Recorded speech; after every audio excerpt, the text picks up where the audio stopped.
สวั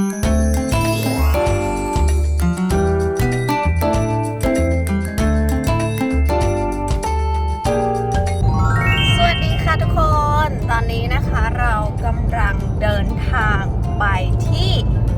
อันมารีนานะคะบีชรีสอร์ทที่จังหวัดจันทบุรี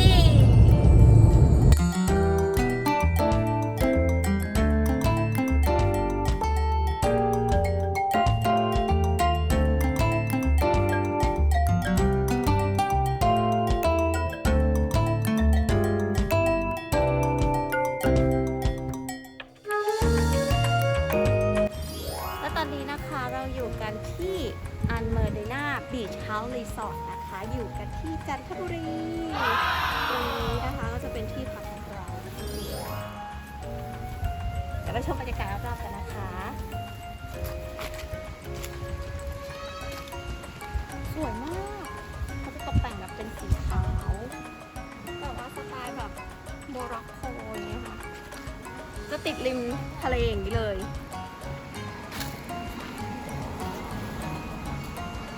เดี๋ยวดมดูค่ะ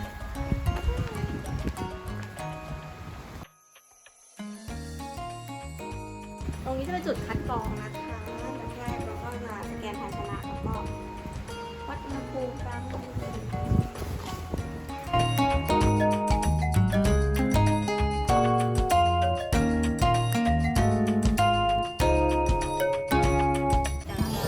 ดู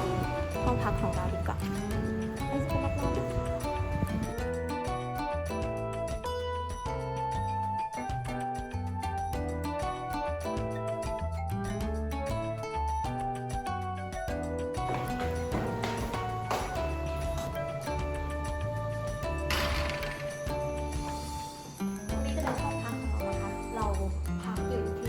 ที่พักที่เนี่ยมีทั้งหมด10ห้องเราพักอยู่ที่ห้องที่7นะคะ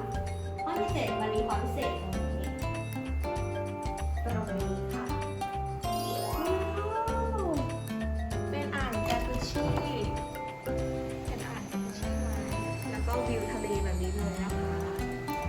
ฟินมาก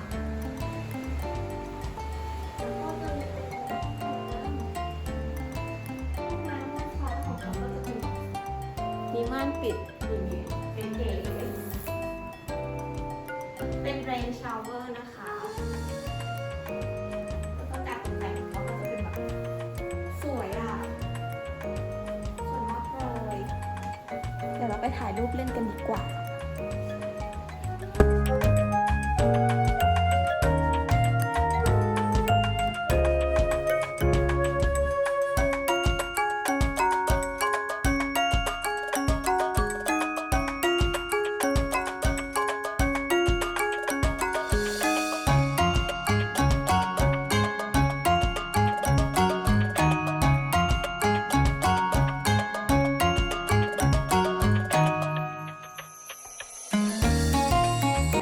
ชมชายหาดกันดีกว่านะคะ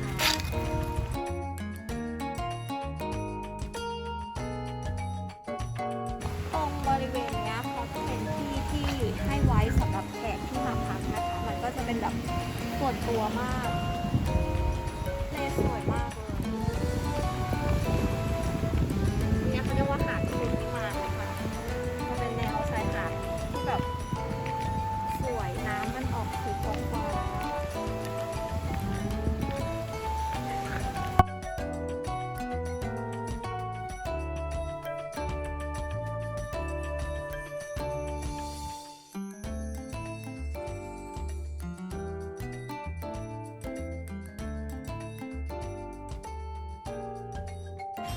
เดี๋ยวเย็นนี้เราจะไปดินเนอร์บนดาดฟ้ากันนะคะ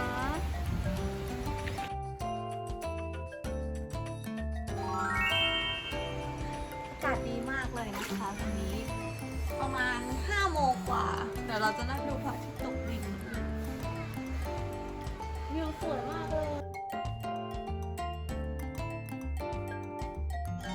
เดี๋ยวเราไปดินเนอร์บนดาดฟ้ากันนะคะอาหารพร้อมแล้วค่ะ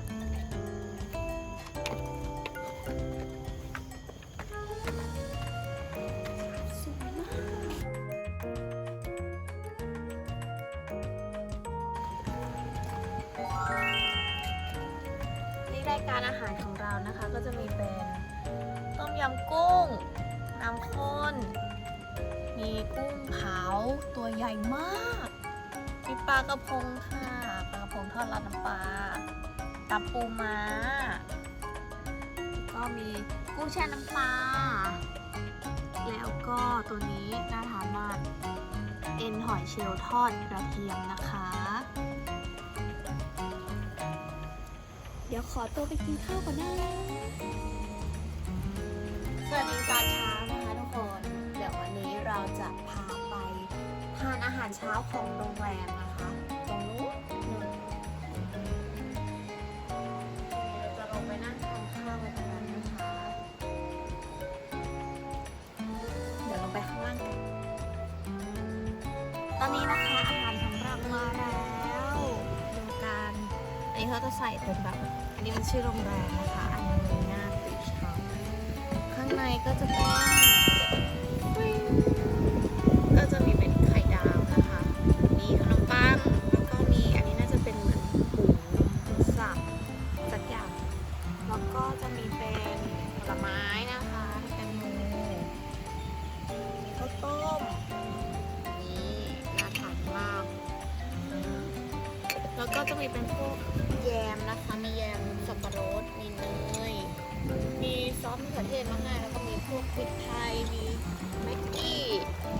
แล้วก็เครื่องดื่มนะคะก็จะมีให้เลือกเป็นโกโก้โอวัลตินกาแฟ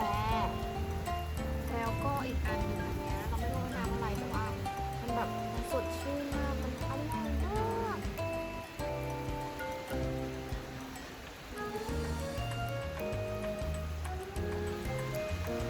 เหมือนแครอทมะละกอผลไม้อ่ะมันอร่อยมากตัวนี้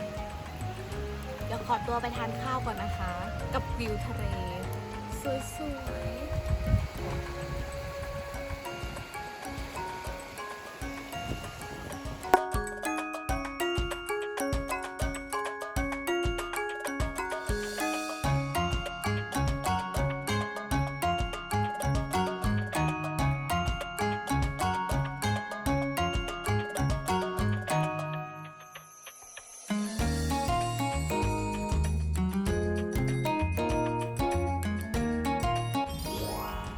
จบกันไปแล้วนะคะกับทริปจันทบุรี2 วัน 1 คืนที่Medina Beach House นะคะ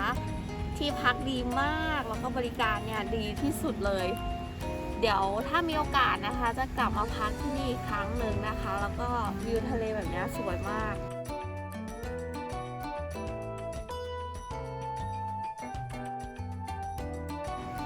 แล้วเจอกันใหม่ในที่เที่ยวครั้งหน้านะคะอย่าลืมกดไลค์กดแชร์กดติดตามทั้งเพจแล้วก็ YouTube ให้ด้วยนะคะกับเพจเที่ยวไหมคะบายพัทลินแล้วเจอกันใหม่ค่ะ